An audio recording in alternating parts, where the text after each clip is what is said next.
Hello, everyone, and welcome to our session. If you're new here, welcome. Sessions are conversations amongst clinicians where we talk about typical mental health topics that we would talk about or cover within our sessions of the clients that we support. For those of you that don't know me, my name is Mandy Rourke, and I am a licensed marriage and family therapist here in Austin, Texas, and I have a private practice also, and one of the co-founders of Zesho. And I am here with my fellow co-founder, Sepna Shervastev, as well as one of our partners and go-to therapist, Cheryl Reeley. So I'll pass the mic off to Sepna to get their introductions. And we're really excited to be here together today to talk about postpartum anxiety. It's such an important topic. So Sepna, take it away. Yeah, I'm Sepna Shervastev, as Mandy said, a fellow co-founder of Zesho and a current registered marriage and family therapy intern and doctoral candidate in marriage and family therapy. And we're so excited to have you here, Cheryl. Feel free to go ahead and introduce yourself. Thank you so much for having me back again. I'm so happy to be here. I'm Cheryl Reeley. I'm a perinatal mental health therapist. I have a private practice in Austin as well. And yeah, this is my population. So I am happy to be here and spread more awareness about postpartum anxiety. Yes, we are excited to pick your brain and just have some back and forth conversation. As we were preparing, even just before this, we're like, we're already on a roll. Like, there's so much that we need to unpack. I'm sure we could do like 8 parts about postpartum anxiety, truly. But first, maybe we'll start with like, why do y'all think this topic is such an important one to dive into to start the discussion? This postpartum anxiety is underrepresented, I think, when we talk about postpartum mood disorders. We hear a lot about postpartum depression because there are such significant outcomes to that, and we're very aware of it. But postpartum anxiety, a lot of moms suffer through it and don't get a lot of support because they don't realize that it's an actual problem. And so we feel like, oh, this is just motherhood. This is just how it is. Keep pushing along. And so it gets, just doesn't get the support behind it that it needs. Mm-hmm. I would agree. Yeah. It's like the whole suffering in silence and thinking this is just what I'm supposed to feel as a new parent. Yeah.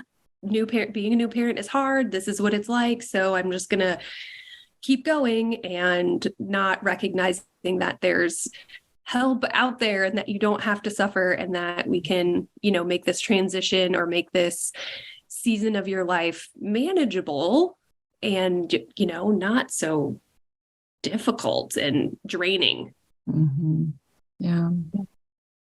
Yeah, I was going to just add to that to further your point, Cheryl, of there just seems to be this culture, and actually, I guess we should name that we'll focus primarily on this topic as it tends to present in American culture, while also just recognizing there are other cultural differences, even here in the States, as well as just around the world. There's different ways that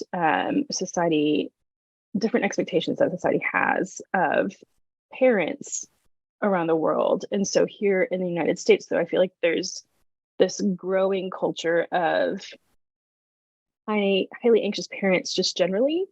And there's so many different reasons for it. But I think that also kind of plays a role into not really understanding that postpartum anxiety is something clinical that can be helped in addition to kind of some baseline anxiety that parents tend to feel just generally in this day and age. I'm sure previously too, but I feel like it's especially prominent and just rising in this day and age, and likely even more so post-COVID.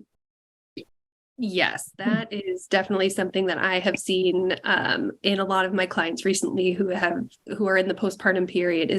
There's a lot of medical anxiety and illness anxiety, and anxiety is there to help us. It's originally there to help us, keep us safe, and we want to keep our babies safe.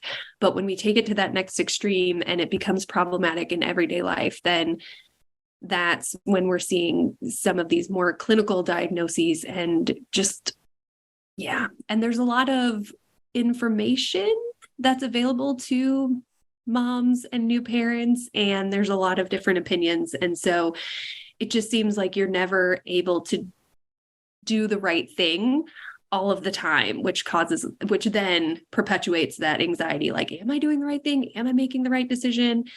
And, there's always somebody out there that's going to tell you, no, you didn't. And so that it's just, the anxiety is high.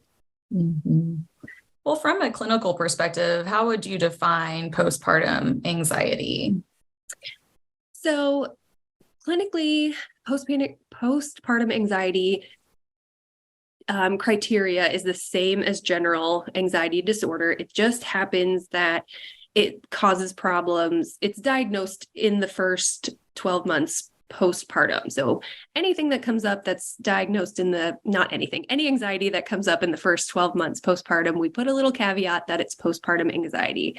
Mm-hmm. So criteria-wise, it's the same, but what it looks like might be a little different. Some of the symptoms are more pronounced. So intrusive thoughts tend to be more pronounced in postpartum anxiety than in general anxiety, especially hypervigilance for sure, constant worry, inability to sleep is another one, but that one's really difficult in the postpartum time period because we need to take into context that we just had a baby and babies don't sleep through the night. So that one, it's interesting because we'll have like our screening tools that are like, are you getting enough sleep or how do you sleep at night? And then like, well, of course they're not sleeping well, right? So that symptom in particular is always hard in this postpartum period. But yes, like I said, some of the symptoms are just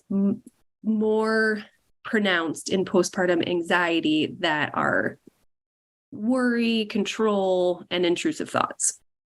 Yes. And I'm glad that you brought up anxiety and how it can be helpful. That's something that, instinctively, it's there to help us react or respond to the threats that are present. And becoming a new parent, this is a new little human. You're like, you need to take care of them. And I remember so many times of just being like, okay, I feel I haven't seen her move in a while in her crib with the monitor. And every time I would be like, just staring at the monitor. And when I would see her little belly move, I'd be like, okay, cool. And in that moment, I'm like, maybe a little anxiety is not a bad thing. I'm like, hold on. Like, is everything okay over there?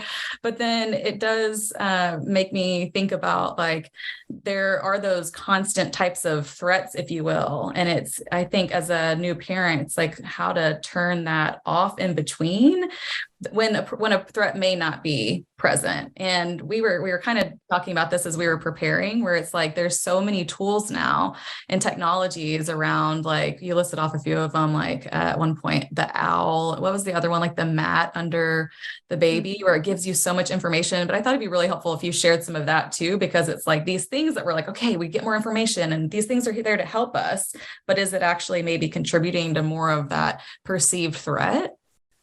Right. And that's right. We like information because it makes us feel better, right?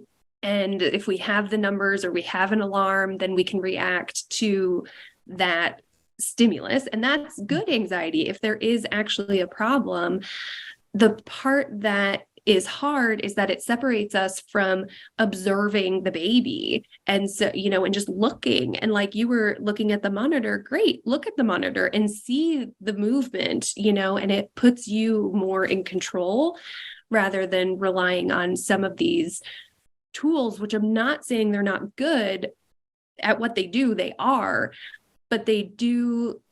But like, what if you don't have it available to you at that moment? Like, what does that mean? And so just being able to like learn your baby and look at your baby and be like, okay, everything is fine. And I'm going to go to sleep for the rest of the night, and just being present in that moment without constantly checking the monitor and constantly, relying on that sense of relief, which now that I'm saying this out loud, I'm wondering if also some of those tools might increase our risk of maybe some OCD, whereas like I have this urge to check on the baby and then I check the monitor and everything's fine. So then I come back and I have this relief, but like really we're just going to get ourselves into that cycle again.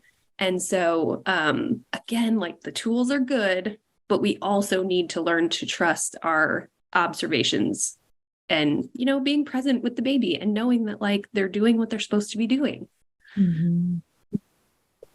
Yeah. And then we've been talking about too, how it kind of is it's definitely 100% a learning curve,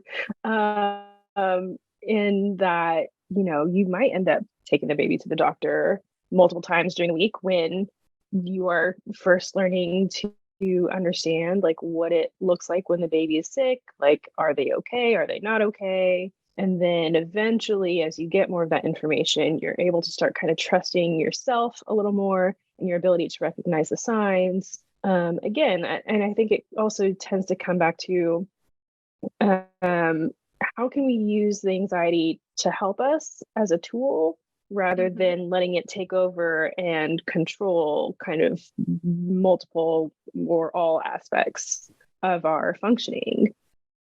Yeah, for sure. And that's a really good example because I think I see clients all the time that are like, well, I don't want to bother the pediatrician, or like, I don't want to go in and have them judge me that, the baby wasn't even sick. And, my response is, you didn't know. Like, there's no way for you to know if that baby is sick or, if what you're seeing is abnormal until someone teaches you that information. And that's their job. Like, their job is to assess the baby and to send you home with the information that says this is normal, this is not normal, and bring the baby back, right? And so sometimes the anxiety prevents the next step, right? And which then just causes more anxiety, because like my anxiety about being judged by the pediatrician causes me not to take the baby in. But then should I have taken the baby in? And maybe I should have taken the baby in. And what if I take them in 2 times this week because I'm just not sure, right? Like, all of that mental energy is too much. And like, those are the things that we're looking for to like calm down some of those symptoms so that we can be confident and be like, yep, I need to take the baby in. And if the doctor says everything's great, that's awesome. And so just decreasing some of that anxiety so that we can make choices to move forward and not get stuck in the cycle.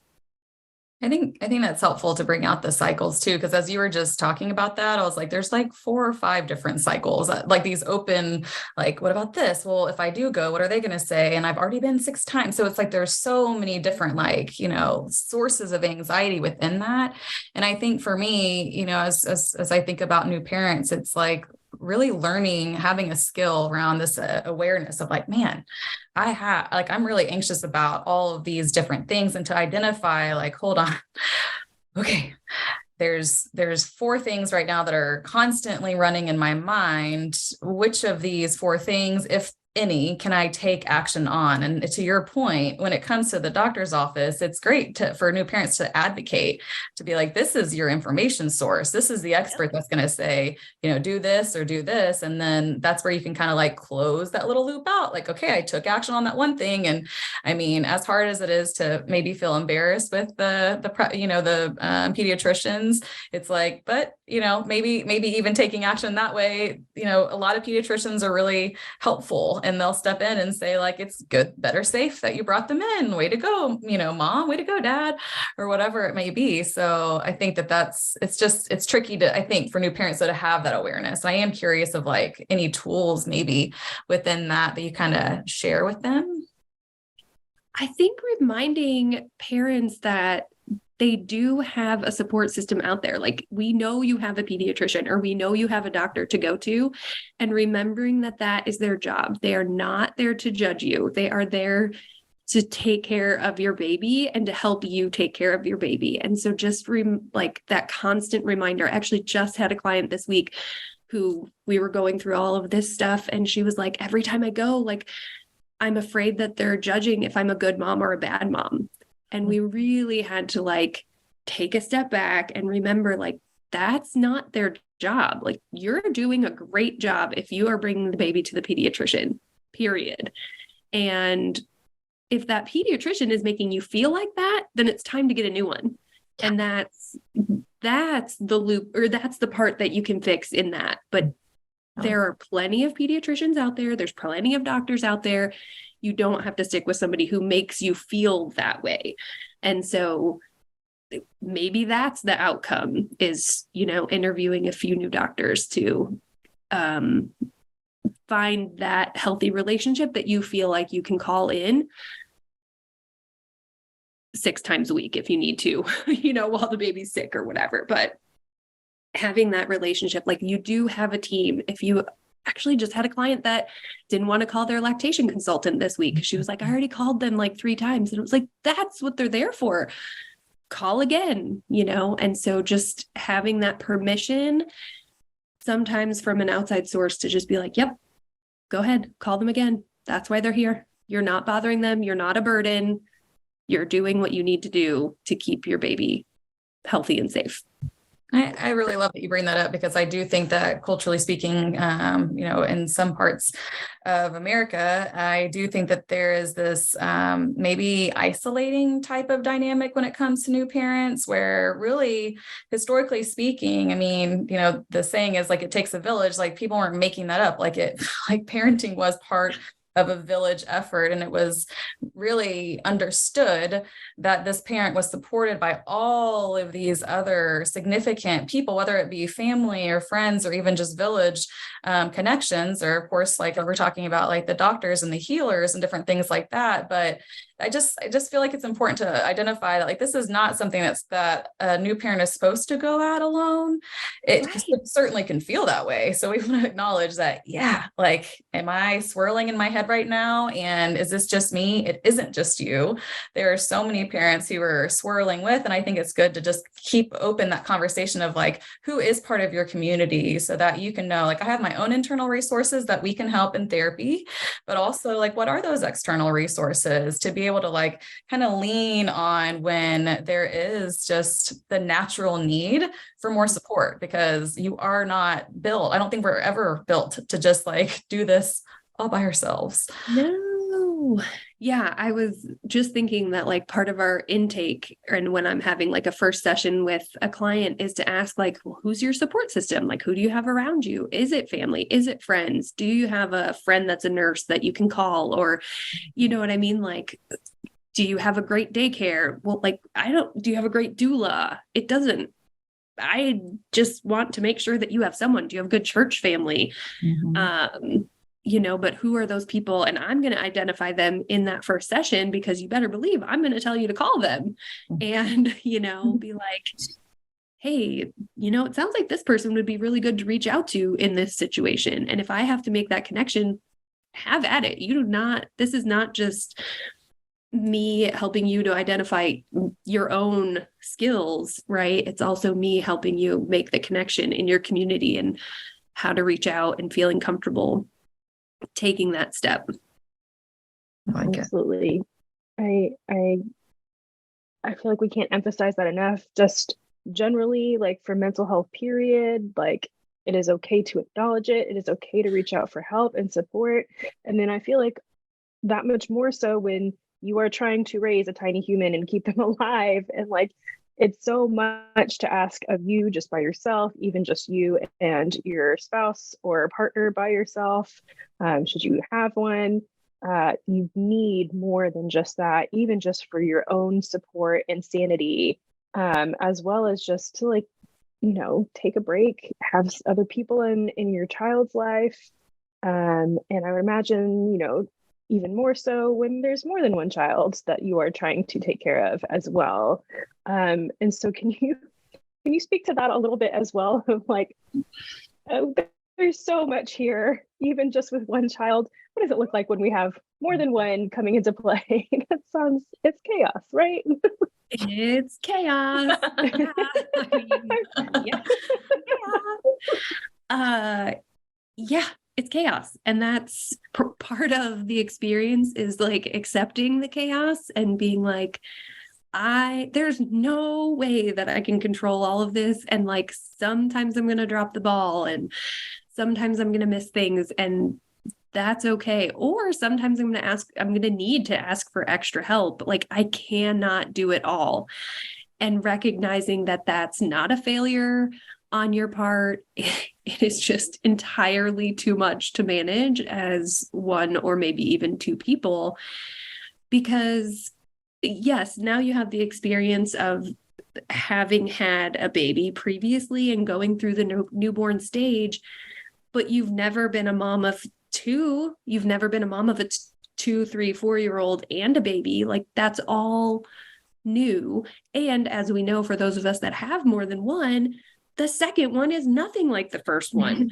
So all that information that you learned the first time, and you're like, oh yeah, I got this. I'm going to do this again. Like, oh, killing it. No, because the second one flies off the handle and doesn't do anything that the first one did. And so the learning curve starts over, which then just causes more anxiety, because you're like, I really thought I had this under control, and now I don't. I hear a lot of anxiety too around just how to have enough time and energy to attend to each individual child's needs, where it's like, I have a toddler who is hanging on me at every moment of the day. I have a newborn on my hip, and then I have my kindergartner who is coming home from a big day at school, and I have zero capacity to engage in all of the ways that I would maybe like to. Mm-hmm. And to me, maybe that opens up a little bit of a conversation around expectations around what does it look like to attend to all of your children, but also just like, how do you lean into like, you're good enough when you're aware of this and you're attempting to. But what do you think on that? Yeah, I'm also thinking to, your specialties, like, where does that leave room for my partner and our relationship, right? If I'm trying to love everyone the most that I possibly can, like, there's not a lot left, especially if I'm feeling super touched out in that moment. And I'm just like, nope, prioritizing the things like baby has to eat, so I can't get out of that touching, and so, yeah, I think the most important thing that I've seen in clients around this topic has been being present in the moment with the time that you have, recognizing that there is a finite amount of time that we have here. And therefore, the times that we have are quality. And so if we can really, even if it's 5 minutes, right? Like, even if all you have to give in that period of time is 5 minutes, those 5 minutes are going to be impactful.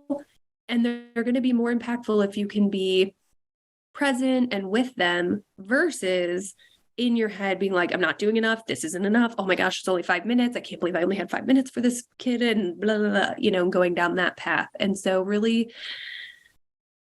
slowing down and taking those deep breaths in that moment, and giving yourself permission, like, this is what I have to give. So this is what I'm going to give. Mm-hmm. And it's going to be enough. Yes. And I think part of that too is it goes back to what we were just describing before around having that awareness of like, man, like, this is keeping me up at night, or, even in this moment that I'm recognizing that, my kindergartner is not getting what he needs or whatever it may be. It's like, oh, okay. Like, I'm already feeling anxious. So I'm almost more like offline with anxiety. Mm-hmm. So this, your redirection, like, okay, I'm feeling these things. I'm aware of what is happening here. So even just the way you're describing, I can slow down. Mm-hmm. Okay. If this is the time I have, how can I, just even engage for like a couple of minutes and be like, this is enough? Because one thing I'm always reminded by is that our kids learn a lot from watching us, and, what our anxieties are telling us may not actually be what they're perceiving, because they see a parent hard at work, taking care of multiples. May not be, that they get all the attention that they want at all times of the day, but there is, I think, a lot of learning within that too. So maybe that's a reframe reframe around those moments of feeling like you're not good enough in a moment. I'm like, well, you're kind of a boss. You're taking care of a lot all at once. And you're modeling some major skills, even if you feel anxious while doing it. Right. And I remember I read something recently that was like, if you have, if your emotional capacity is at 50%, so you have 50% to give to your kid right now, and you give your kid that 50%, then you're giving them 100% of what you have. And that, when I read that, I was like, oh my gosh, because it's only 50%, I only have 50%, but like I actually have 50% and that's all I have. And I gave it to them. Right. And so again, like with the reframing and making it feel like it's what you have to give. And if that's what you have, great, perfect, then that's it in this moment. And also remembering that likely this is a season that 100% will change. And this is not forever, like it's going to pass. Needs are going to change. Time management is going to change. Responsibilities are going to change. And we're going to go with them. Because that's what we do. I love that because, capacity varies day by day, kid by kid, like illness by illness. Mm-hmm. Like it is not a steady stream of capacity that we have.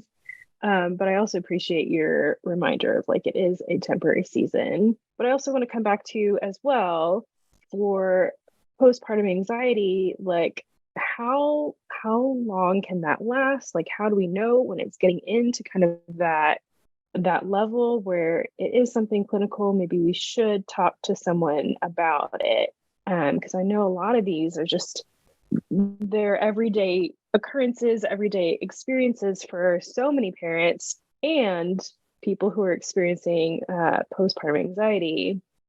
They don't know necessarily like where's the line. Exactly. And I think because we've like so normalized how difficult motherhood is or has to be a good mom, it seems like the harder it is, the better I'm doing. And so if I'm spending all of my energy and all of my mental energy on these kids, then I'm doing a great job, even if I'm, kind of losing it. And so I always look at how is this affecting day-to-day life, and how would life be different if you weren't spending so much mental energy on these anxieties? So if you're staying up at night counting how many hours of sleep you can get before the baby wakes up, and then what does that mean for this and that, and it's taking a lot of mental energy when you could just be sleeping. I say could just be sleeping as if it's that easy when you have a baby, and I know that's not true. But when you'd rather be sleeping and instead your brain just can't turn off, that's definitely like, let's talk about that. Let's see if we can work through some of that. If you're spending those spiraling moments where like, if I don't do this, then this won't happen and this won't happen. And then we go down, that spiral, anything that's taking up time in your day to kind of do these mental gymnastics probably should be checked into, I would say. Daily anxieties, if you're avoiding going out with the baby because you're afraid the baby's going to get sick, if you're avoiding having people to come visit because you're afraid that the baby's going to get sick, anytime we avoid or change our routine is when I'm like, let's talk some more about that, right? Like that's where we're kind of hitting that line of maybe something more is going on, and maybe this is something that we can kind of work on to build your confidence and lessen all of that mental energy that's going into it. And I think that's the part of anxiety that people don't always recognize because they think they're just being protective, or they're thinking like, this is just the way that it is. Like I should be thinking all of these things because I'm keeping my baby safe.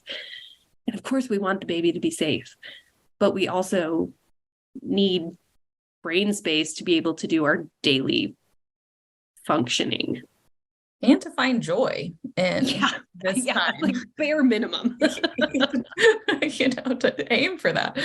But that, I think that probably opens up a big part of our conversation too, which is just around like, how do you help in those settings where it's like, okay, now I have maybe arrived at this professional's office who supports people that are struggling in the same ways that I am, and just like specific tools or strategies or something where it's like, hey, this is your game plan emotionally when you start feeling like anxiety is starting to hijack your time. Where do you start, or how do you talk through it?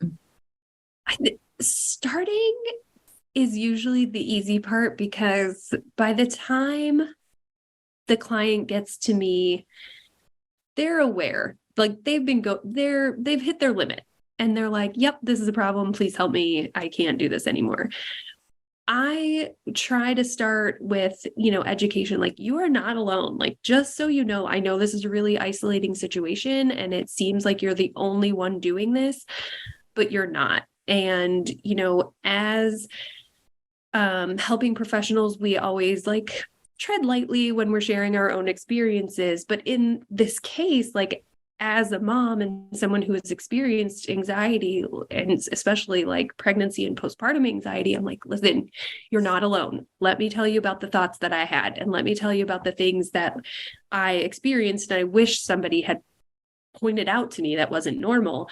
And always, you see this like relief, like, oh, I'm not crazy. Like I'm not crazy, because these thoughts make you feel crazy.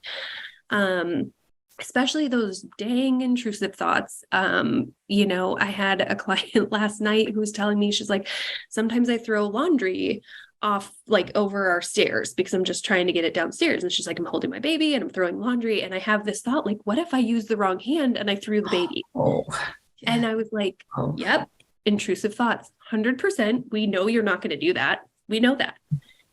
But is it a scary thought that now you are aware of and, perseverating on over and over? Yes. So that's something that we, let's address these intrusive thoughts. Let's remind ourselves that, you're not going to do this. And this is your brain keeping your baby safe. And you are a good mom, even if you have this thought. And so a lot of reframing and a lot of normalizing the situation. From there, I like to do like thought records. So like, okay, like let's write down that you had this thought, and then keep a tally because a lot of them are reoccurring. They're the same ones over and over. So let's keep a tally of how many times you have that in a day. And if there are certain situations that you have that thought. So if you're only having this thought while standing on the stairs and throwing laundry off, maybe we don't do that anymore.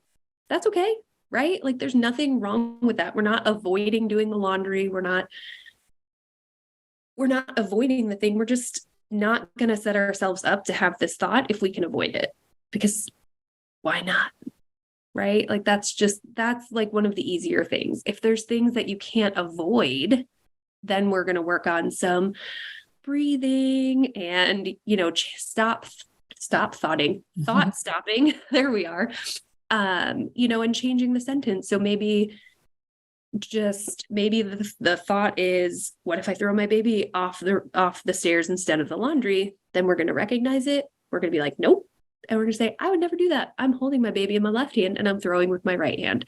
And so just consciously changing those thoughts, and adding some breathing exercises, because a lot of times our bodies get real hyped up the minute we have that thought come through. So those are just a couple of things, just like identifying, what the symptoms are. Can we change our surroundings, or can we change the stimulus? And if not, how do we work around them until they go away? Because again, we know that these are likely transient. Yeah. I start to think of like those intrusive thoughts, especially of like an obstacle course that like anxiety is trying to throw at us to make sure that like we can like zig and zag and like take care of what we have to take care of. but they're not helpful. Like, we don't need those obstacles. There's enough obstacles in our worlds as it is, especially for parents. And so I love hearing kind of the ways that you talk people through that. And it's definitely like, if we can move away from that obstacle, let's do that. If we cannot, then we can learn to say, like, stop. I know how to protect myself. I know how to protect my child. I don't need your help trying to prove that I can do that. Exactly. Really obstacle. I love the visual imagery there too, because I think that's such a helpful, as both of y'all are talking about this, we're talking about these mindful interventions in the moment. And so it's like, if you have something that can help redirect, even of like, oh, here comes this obstacle course, and like really visualizing like these cones or these, hurdles or whatever it might be, of like, this is just what's being presented. I think it helps our brain go from that really activated fight or flight, like life or death type feeling, to I'm in more of this logic making part of my brain to know how to say, like, I can just slowly walk away from the obstacle course and be like, not today, obstacle course. So I love like, and I think that ties in with the thought stopping too, right? It's all together. But it all starts with the awareness and being able to identify, okay, this is what's happening here. And this is then how I can redirect, which I think is empowering, really.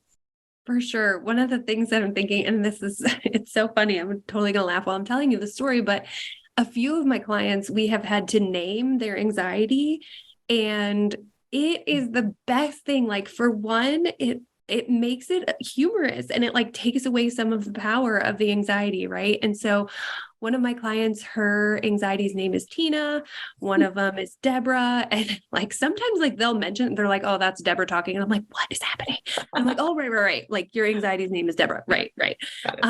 But it brings a little humor and kind of lightens the load a little bit, but it also identifies like, this is not my thought and this is not helpful. And I can tell Deborah, like, no, Deborah, we are not going down this path today. And then, I always encourage them, like, if they're alone or, if their partner's there and they're aware of this situation, like, talk to Deborah out loud, because that gets it out of your head. And it's very like physical and tactile and empowering to be like, no, Deborah, not today. And it brings a little levity, right, to something that's so serious, especially if you're having these thoughts of like, whatever these images are, these intrusive thoughts, which are terrible. They're often terrible. They're super scary. And you can be like, Deborah, no, we're not doing that today. I like it. No. I think it's good too that you brought up the couple dynamic too, being able to cue your partner in or just like loop them in, because, as we're talking about being a parent, there's this internal resource, but you also have, or maybe you have someone that's directly there within your home that you can kind of just, and I think we've talked about this in our previous session before, of just like, say it out loud. Like, this is the thought I just had. That's not going to happen. That's weird. Okay. And it's like, it has air now, it's out there. But I also think just from experience with working with couples that have different levels of anxiety, I think sometimes a more anxious partner can become very frustrated, and vice versa, of like, they're not as anxious or as like, they don't have the sense of urgency like I do around this thing. And then the other person can be like, well, they have too much on this. And I think that's also just an opportunity of just kind of, how do we do this dance of co-parenting here to support as peaceful or calm, maybe as, I don't know if peaceful is possible with like multiple, but like calm type of environment here with each other. And sometimes it's saying, okay, like, we got to kind of follow the lead of whoever is most, what we would say in therapy speak, like regulated, where they're like, I'm aware of all, like, I've done the scans. Well, I'm thinking this. Okay, I hear that you're thinking that, but that may not be true when it comes to just basic challenges. When you're raising a brand new baby, you're like, I've never done this, or maybe I did do it, but you're saying, this kid is totally different than the previous. And it's like, okay, we can be stronger together as if we just say that stuff out loud, and then be like, how do we work with it? Mm-hmm. Yeah, I think a lot of anxiety is being up in your head and feeling like if you say these things out loud, that it means something down to your core, right? Like, if I say out loud that I had this intrusive thought or this vision of throwing the baby over the stairs, then that makes me a terrible mother. And what is my partner going to think if he or she thinks that I'm, capable of doing that, so that's really scary. And then you get in your head and then it perpetuates. And versus saying it out loud to your partner, like, hey, I have this anxiety symptom that looks like me having these thoughts, and I need to say them out loud because it makes them less powerful. But I need you to not judge me for that. I need you to, whatever it is you need. Like if you're a hugger, like, hey, when I tell you I have this thought, I need you to hug me and tell me that I'm a safe person or whatever. But just expressing your needs to that partner, because they don't always know how to respond to that. And they don't always know what you need in the moment. And remembering that they're there to help, and they want to help, and they want you to feel safe, and they want you to feel like a great mom. And they can't read your mind, and they can't know exactly what you need in that moment. So communication, as we know, especially when bringing home new baby or another baby and something that changes the dynamic in the household, is just remembering that we're on the same team, and I'm just trying to get my needs met by telling you this thing. Well, I was just going to say, definitely part of the support system that definitely should be capitalized and utilized. And obviously it's a mutual thing too. And on that note, kind of coming back to our original, or one of our points of utilizing the support system, I also wanted to ask, like, who are the professionals that if someone starts to recognize, like, okay, there's these markers that I'm hitting, that, like, I think it's time to maybe talk to someone, like, who are the people that we should have our clients talk to, or before they even become our clients, like, who should they be seeking out? Is it doctors? Is it, obviously, ideally, clinicians, mental health clinicians, nutritionists? Like, who should they be reaching out to ideally? Yeah, I would definitely start with if their OBGYN or their midwife or their birthing center, if they have a PCP. But I mean, again, if you're in that first year postpartum, I would start with your birthing team, doula, lactation consultant. They're all really knowledgeable about the signs and symptoms and can get people pointed in the right direction. And they can also provide you with a screening tool. And so, like, okay, like, you feel like you're experiencing some of these things, like, let's get some data, right? So we might do the Edinburgh postnatal depression scale, where we find that, get that number, which everybody should be doing postpartum at some point. That being said, if you're 6 months out, you're not following along with that person anymore, and you're not getting that scale. I will say some pediatricians are actually very on top of this and will give those screening tools to moms at the baby's appointments. So, if you are 6 months out and you're going into the pediatrician to check up on baby, you can absolutely talk to the pediatrician, and they should be able to point you in the right direction as well. But I like to start with the birthing community because they're aware. They know that it's not just normal anxiety, or, everybody experiences this because you're a mom. Like, they're pretty discerning about when it's like, especially if somebody is like coming up to them and asking, like, hey, I think I have this, they're like, okay, let's get you where you need to go. All about that village again. Your support. Right. That's right. Exactly. Well, in our last couple of minutes here, I am curious if you have any books or other resources, or just really anything that you tend to offer to your clients who struggle with postpartum anxiety, and also just to get your contact information too, because clearly you're going to be very helpful here. Thank you. Yeah, I love, let me see. There is an app. It's a mindfulness app. It's called Mindful Mamas. It's so good. It is particularly niched for moms.